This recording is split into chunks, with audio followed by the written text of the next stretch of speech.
of the many names that Shiva is referred to. Soma is one of the important names. Soma literally means intoxication. If there is no intoxication, you will never be mad enough to jump into the ultimate void, which is only liberation. So, Soma or Somasundara is one of prominent names of Shiva. Always inebriated, but fully alert. So,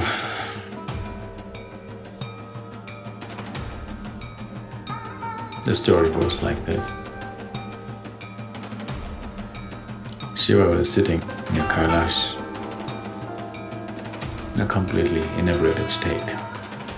The news spread all over India that there is a man sitting, so magnificent a man that slowly year after year, people started making the pilgrimage. There was a girl who was a princess in the Himalayan kingdom. Her name was Parvati. And when she heard this, she said, "I want to go and see him." The moment she set her eyes upon him, she just so completely overwhelmed by him. She said, "If I marry only this man." Then somebody else played a conspiracy and he decided to get married. A big wedding was organized. Anybody who is anybody is there. The bride is all decked up, everybody is waiting for the groom to come. And the groom came. Shiva walked in, ash-smeared, dreadlocked, fully inebriated. And all his friends, these goblins and demented beings, making all kinds of noises. Parvati's mother Meena saw this man and his friends, and when she thought that her daughter is going to marry this man, she just fainted and fell. Then they revived her and she was completely heartbroken. How can I give my daughter to this man? He's wild, he's completely uncivilized.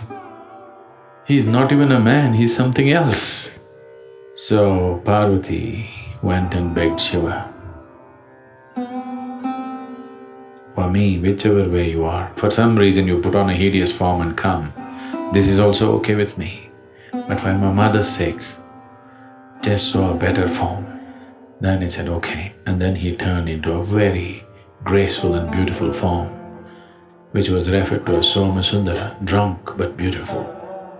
Completely inebriated, eyeballs up, but he became utterly beautiful. Then Meena revived and looked at this magnificent man standing there, and she said, "I would like to give my daughter to this man, not to that one." So, inebriation, intoxication is an essential quality of meditativeness. If that's not there, if you're not drunk, how can you just sit? It will be the most torturous thing, simply sitting there like this, trying to concentrate on something. So that's his essential quality. So he carried the moon. That's a symbolism, that he is always drunk upon himself, no substances. So when we said Shiva constantly drank Somarasa, he was not an alcoholic. He just imbibed the moonbeams which he carried always in his hair and constantly drunk. This blissful state is not a goal by itself. These blissful states eliminate the fear of suffering. Only when the fear of suffering is gone, only when this idea, what will happen to me, is completely eliminated from you, you would dare to explore life. Otherwise, you only want to protect it. Whether a career or a business, it's all about security. Marriage is about security. Everything is about security. As long as the fear of suffering is constantly playing its role, now you will not dare to really go into deeper dimensions of life. Only if you are drunk like this, but fully alert.